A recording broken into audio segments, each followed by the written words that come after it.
What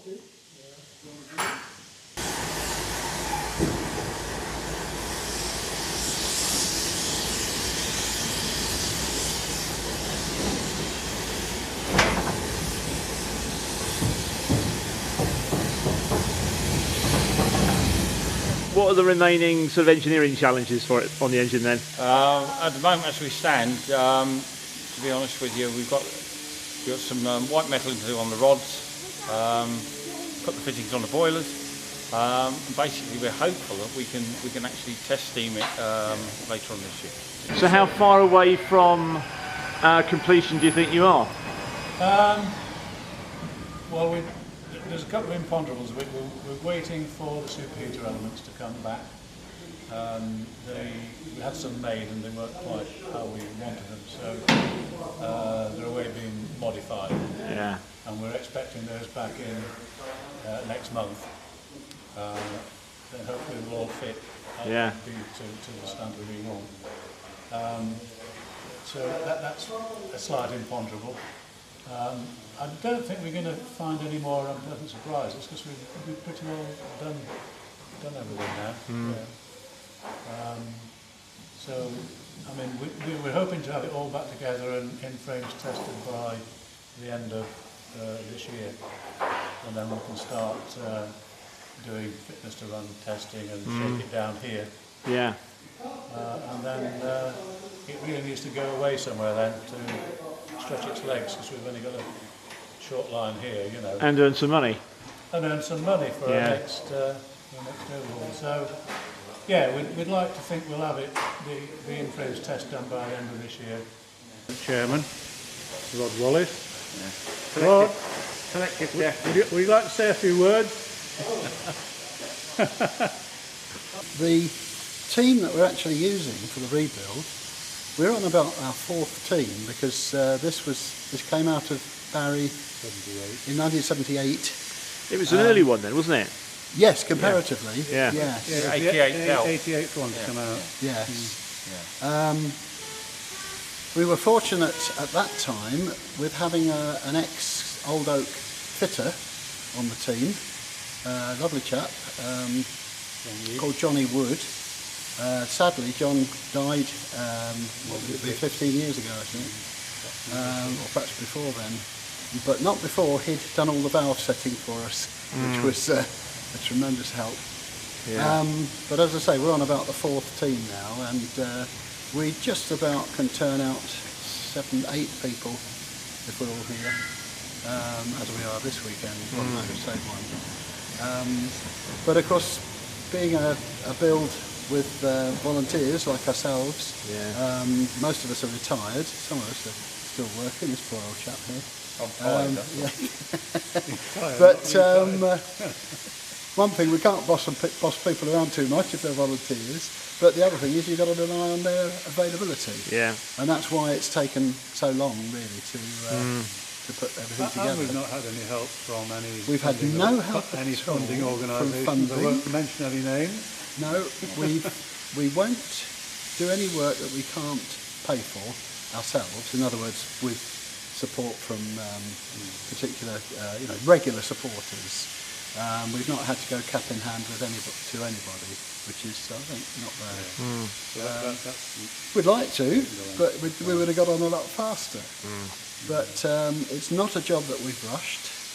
It's not mainline certificated. That is very expensive. But we claim that it's mainline standard.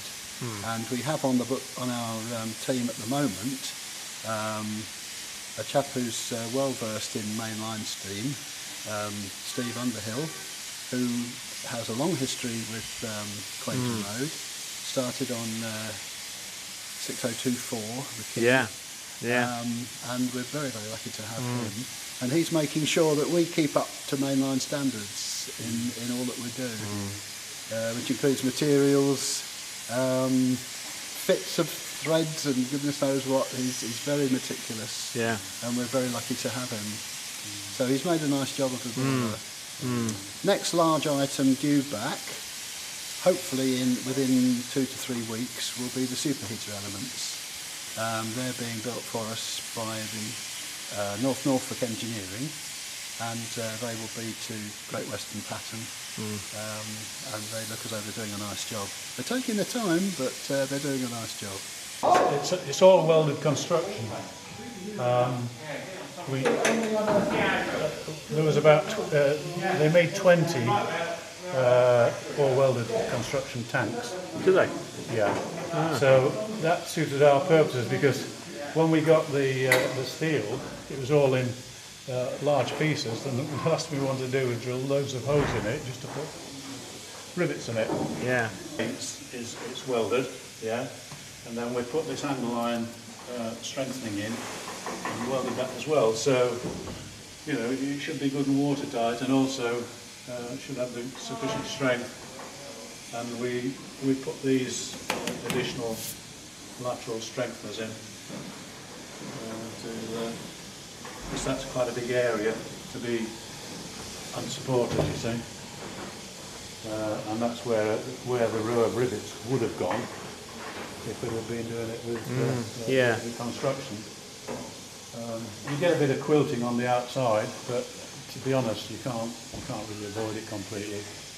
I think you'd probably have to have sides an inch thick for it not to quilt, but we're managing to keep it within bounds. Yeah.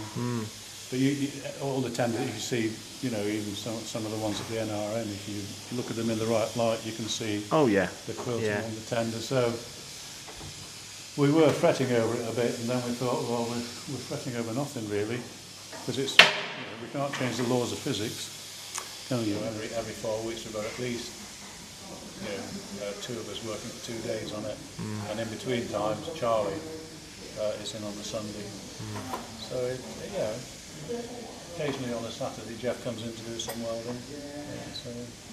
So we could do with some ore bodies, but the problem is getting people with the right skills. I've been helping Chris with this. We did a little bit of painting underneath, just general. Because I mean, running around, even if it's passing tools. See, stuff like that is a big help, because, you know, I would say it's a waste of the engineer's time painting, but you know, when there's lots of other stuff, you want to make the best use of them, don't you? Really? Of people and the skills, and we do try to pass the skills on. But things like welding, it's one of those things. People can't do it, well, they can't. A paint manufacturer who's going to donate some paint and let me have the rest at cost, which is good.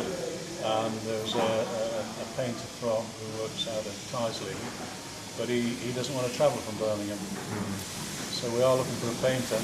But, well, it's actually spent more time here than anywhere, so that's why we put a 38G plate on it. It should be either 85A, B or C. Where was it shed in mostly? Hereford. Worcester, Hereford. Then Worcester, and it was withdrawn from Gloucester. And it actually went into Barry in a convoy with Raveningham Hall. Did it? Yeah. 2 others, and all of them came back out again. The other 2 came back out. 7F wasn't it, the other one? Yeah. But it's nice to see people walking about, and they come up and they look at that and they're completely baffled by the 38. Well, it is a bit strange, really. Well, yeah, it does catch you up. We have to sort of, you know. You've got to be careful who you say it to, but you say it's because it's a big girl. I've never thought of it like that. No, me neither, actually. That's a new line. You've got to be careful who you say. You've got to be careful who you say that. So if you're putting money on on a proper launch date, when do you think it's likely to be? I would say spring 2016. Yeah.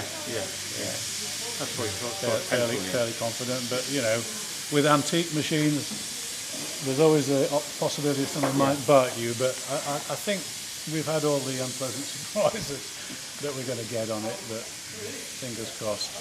Yeah.